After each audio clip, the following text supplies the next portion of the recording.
አሰላም አለይኩም ወራህመቱላሂ ወበረካቱ። ውድና የተከበራችሁ የቻናላችን ተከታታዮች እንዴት ናችሁ? ደህና ናችሁ? ሰላም ናችሁ ወይ? እኛ ደህና ነን አልሐምዱሊላህ። እናንተ እንዴት ናችሁ? እና ብለን ሰርጉ መንደር ደርሰናል። ሰርጉ መንደር ደርሰን ይኸውላችሁ አሳ በለው ወዝ ወዝ እያሉ ነው። ድምፁን አጥፍቼው በራሴ ድምፅ ልግባ ብዬ ነው። አንደኛ ሙዚቃ ለቀሽ ምናምን እነሱ ናቸው እኔ የሌለቁት እኔ ቀራጭ ነኝ ምን ላድርግ። ሁለተኛ እንዲያል ፖስተው የሸገረኝ ኮፒራይት የሚባል ነገር አለ። ስፖስተው ኮፒራይት ይይዘኛል። የሙዚቃውን ባለቤት አስፈቅደሻል ወይ ይሄንን ለመፖስት በሙዚቃ ይለኛል። የሙዚቃውን የሞዘቀውን ሰውዬ ታቋል እንኳን ላስፈቅደው እንኳን ኮፒራይት ምናምን ብቻ ድምጽ ላጥፍቼ በድምጽ እንትን ለማለት ፈልጌያለሁ። እነዚህ የምታዋቸው ሁለት ተመሳሳይ ነጠላ የለበሱት በግራ በኩል ያሉት አማሞታ ሆኖ የመጡ ሲሆኑ እነዛ ደግሞ በዛ በኩል ያሉት ቀያዮቹ የሙሽራይቱ አጃቢ ናቸው። ኦኬ እነዚህ አማሞታ እነዚህ ደግሞ ያው ጓደኞቿ፣ ዘመዶቿ፣ አጃቢዎቿ ናቸው። ሁለቱ ቀይ ሴቶች ማለት ነው። ይሄ የምታው በዙሪያ የምታው ደግሞ አማሞታው ተነስቶ በልቶ ጠጥቶ ሲያበቃ ነው። በልቶ ጠጥቶ ጥራ አይደለም ማለት ስፖርት መስራት ያስፈልጋል። የሆነ ሆድ መነፋት ምናምን እንዲያይመጣ ያንን እያቃለሉ ነው። እና ደግሞ ባህላቸውን ምናምን ፏ እያሉ ነው። በጥቅሉ ገብቷቸው አለበባሊ ፏ እያሉ ነው። እየተሸላለሙ ነው። ውይ ለሙሽራይቱ ሸለማት 100 ብር በለው ማማመጡ ሊሸልሙ። ይሄ መሀል ላይ ያለችው ናት። ፊቷ ወዲህ ዘይዞረው ነው ሙሽራይቱ። እቺ ሽማግሌው እንደዚህ ግንባሯ ላይ ጠፍ ያደርጉባት። ሙሽራው ደግሞ እንደምታዩት እርሳስ የሱፍ ኮት የለበሰው ነው። ይውበዝ እንደዚህ የለጠፈበት ይዘው ይጣመዋል። እናቴ ስንት ወጪ አለበት። በቃ ባህላቸውን ምናቸውን አረሱም። የክርስቲያን ሰርግ ነው። እኛ ለሁላችንም ለሙስሊሙም ለክርስቲያኑም የተለያየ ሊያሳለን የተለያዩ ደግሞ እቃዎች አሉ። ለብቻ ለሙስሊም ለብቻ እቃ መገልገያ መብያ መጠጫ ምናምን፣ ለክርስቲያኑ ለብቻ በልተን ጠጥተን ጨርሰን ነው አማሞታው ዘንድ ያመተን ቪዲዮ ምናምን የቀረጽ ነው። ይሄ ሁሉ ቁሞ የሚያየው ተመልካች ነው። እነዚህ ደግሞ ጨፋሪ ናቸው። ይኸው መሀል ላይ ያለው ነው ሙሽራው። የፊት ለፊት ያለችው ጸይማ ናት። ሙሽሪት ደግሞ አታምርም? አሳ መሳይ ጥርሷ ብቻ በቂ ነው። ልክ እንደ እኔ ማለት ነው። እሺ ይዋት እስቲ የዱሮው እንዴት ነበረ? የዱሮው ታስታውሳላችሁ? ይሄ አሁን ተጀናጅነው ጨርሰው ፈልገው ተፈላልገው ወደ ቤተሰብ ነው የሚልኩት። አረብ ሀገርም አንቺ ሱዑዲ እሱ ዱባይ ሆናችሁ ብትጋቡ መጀመሪያ ሰው አገናኝቶና አንቺን ሰው አገናኝቶት ከዛ አውረታችሁ ምናምን የምትመቻችሁ የሚሆን ከሆነ ነው እንደዚህ የሚባል ልጅ አውርቻለሁና ሽማግሌ ሊልክ ነው ተቀበሉ የምትዩ። ገባሽ? አሁን በፍላጎት ነው። በፍላጎት የሆነ ነገር ይውልሽ ይውፈታ ስትል ህብት ግን እኮ ገና ልጅ ናት። ኦይ ልጅም ብትሆን ችግር የለውም እናቴ። እሷ ከወደደችና ከፈለገች ድሮ እኮ ያለ ፍላጎት ነው። ድሮ እኮ ባሏን የምታውቀው በእናቶቻችን ጊዜ የሰርጉ ዕለት ነው የምታውቀው። መልኩ ነው ራሱ እሱ ተደብቆ ምናምን ዋሰቃ ሊሆን ሰብር ሊያያት ይችላል።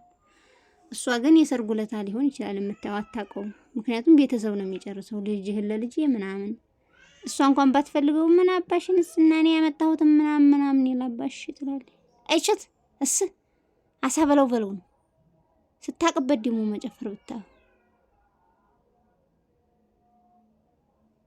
ጥርሷ ብቻ ፈገግ ስትል እንደው እንደኔ ናት። እናንተ እንደኔ ናት እምላችሁ ያው እንደኔ ናት።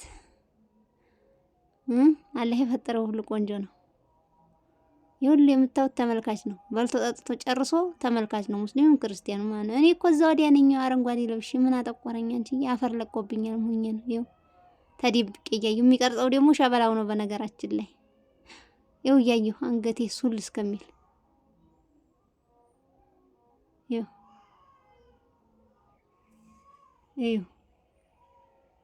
እየጨፈሩ ነው። ከሊ ወሊ ብለዋል። ተመልካቹም እንደምታውን ነው። ፏ ነው ለለባበስም ፏ ነው እንደምታውታ። አዎ ፏ ነው እናቴ። አሁን ይሄ የዳረው ቤተሰብ አረብ ሀገር ሰፖርት የሚያደርገው ሰው የለም ማለት ልጅም እህትም የላቸውም የሚረዳቸው የሚያግዛቸው በድግስ ማለት ነው። ራሳቸው ኢትዮጵያ ውስጥ ፋጭረው ነግዴው የሚኖሩ ጎበዝ ጀግና ሰዎች ናቸው። ይሄ ዲያሱ ነው።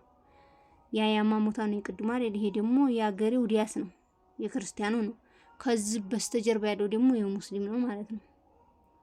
እና ጎበዝ ጠንካራ ታታሪ ሰራተኞች ናቸው ቤተሰቦቿ ማለት ነው። በጣም ጎበዝ ነጋዴ ናት እናቷ። ሳላደንቃት አላልፍም። ጠንካራ ነጋዴ ናት። አባቷም ጠንካራ ጎበዝ የስራ ሰው ነው። ማሻአላ ጨረሱ፣ ጨፈሩ፣ ጨረሱ። ይበቃቸዋል። ትንሽ ሊቀመጡና ደግሞ ጠጣጣ ሊያረጉ ነው፣ እረፍት ሊያረጉ ነው ማለት ነው። እንዴት ነው? እንዴት አያችሁት? ይሄ ተመልካቹ ነው፣ አገሬው ነው ማለት ነው። ሲጨፍሩ ሲጫወቱ የሚመለከተው አጃቢ አገሬ ሰው ነው ማለት ነው። አገርኛ ሰው ነው፣ ሚክስ ነው፣ ሙስሊምም ክርስቲያንም ነው። የሚድሩት ሰዎች ክርስቲያን ናቸው። ገባችሁ? ሽፎን ነው አብዛኛው፣ ሽፎን በነጠላ እና አለባበስም ጸዴ ነው ስላችሁ ነው። ኑሮ ውድ ነው ምናምን ከልወልዲ ማፊ ኑሮ ውድ ይስተካከላል። መጠጡ ምንድነው ምናምን ሰክሯል ምናምን፣ አዎ ይጠጡ እንዲፈልጉ መብታቸው ነው። አይደለም ክርስቲያን ሆነው ሙስሊም ሆነው ራሱ የፈለጉትን የመጠጥ አይነት ቢጠጡ ማለት ነው የሚጠይቃቸው አላህ ነው። ከልጅነታቸው እየጠጡ ማደግ የለመዱ ልትወብት ራሱ ቢሉ ሊተወብቱ ካልቻሉ ሱስ ስለሚሆን ማለት ነው። መጠጥም ሆነ ምንም ካልቻሉ አላህ ነው የሚጠይቃቸው፣ ሰው አይደለም የሚጠይቃቸው። ሰው እንዲያየን ብለው ራሱ ተደብቀው ቢጠጡ አላህ ያያቸዋል። ከሰው የበለጠ ደግሞ አላህ ነው እንትን የሚለው ማለት ነው። እና ይሄንን ይመስላል እንደምታዩት። እንዴት ነው ፊኛው ምናምን አያምርም? ዲኮሩ ምናምን ከላይ ከተማ እኮ ነው በቃ አዲስ አበባ በሉት እኮ ፏ ነው ይኸው እንደምታው ማለት ነው። እኔ ብቻ አይደለሁም እኮ የምቀርጸው ሁሉም ቀራጭ ነው ማለት ነው። እና የሰርጉ ይሄንን ይመስላል ውዶችዬ። ሌላውን ደግሞ በሂደት እናሳያችኋለን ያለ ካለ ማለት ነው፣ እንዳይረዝምባችሁ። ይሄንን ይመስላል የዛሬው ይኸው ህብረተሰቡ ሰርገኛው ነው ይሄ ማለት ነው። የተቀመጡት አማሞታ ናቸው። የሀገሬው ዲያስ ውጭ ነው ብያችኋለሁ። አማሞታ ያው ክብር ያለው በሀገራችን ማለት ነው ታውቃላችሁ። እና እንደዛ ነው የዛሬው ቪዲዮ ይሄንን ይመስላል። በሌላ ቪዲዮ እስከምንገናኝ ቻው።